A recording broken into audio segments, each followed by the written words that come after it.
shoulder surgeons here. Today we're going to show an interesting case and video testimonial of a patient. This is a young patient, suffered a very unique injury. Unfortunately, was hit by a car, suffered a number of different injuries to their body, and came to see me for a specific injury to the shoulder. I have a shoulder model here because this is pretty complex, but basically they had broken their clavicle, and that was fixed. But what happened was there was also a coracoid fracture, which is very rare. So a fracture of this bone right here. And this bone had actually elevated and healed in a bad spot. Essentially, it basically was a non-union, so it was just floating free.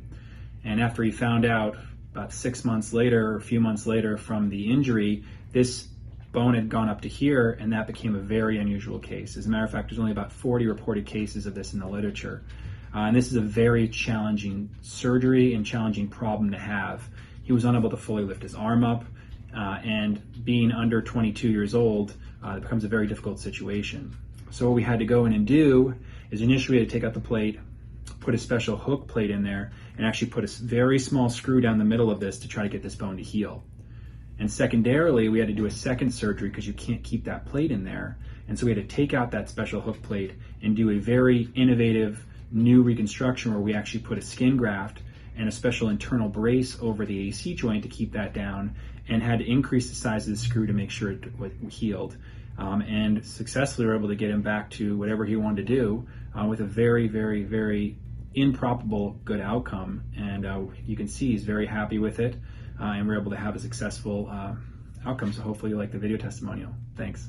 So in May 2019, I got hit by a car outside of my job that was going really fast, and I flew 35 feet through the air and landed next to the Aurora Bridge.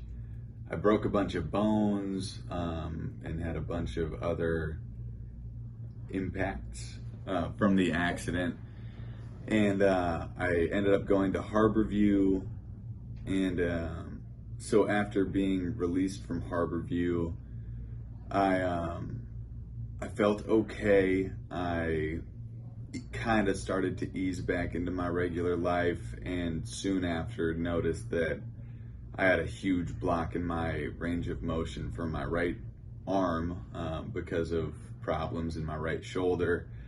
And it turned out that there was a bone inside of my right shoulder that stayed broken, that was kind of looked over by the staff at Harborview with so many other things to tend to. So then we found Dr. Garcia and talked about the rarity of this fracture and how difficult it would be to undergo or figure out.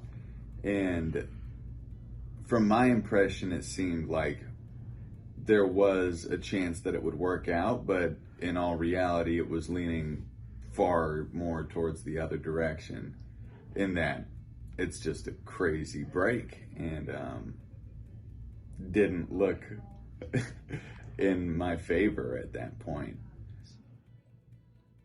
So initially we didn't think that this thing was going to work, and after the second surgery, however many months later, I came back in for an appointment with Dr. Garcia. I got an x-ray on my right shoulder, and he walked in the room and ecstatically said, "It worked!" and exceeded my expectations 100%, because by that point, none of us really thought that it was going to be a success. And how do you feel now? I feel relieved. I feel like this enormous weight is taken off my shoulders. And what about functionally? What can you do now? I've been swimming very often, like this whole summer, climbing, just being able to be active with my friends. Like, I can jump around and enjoy my life.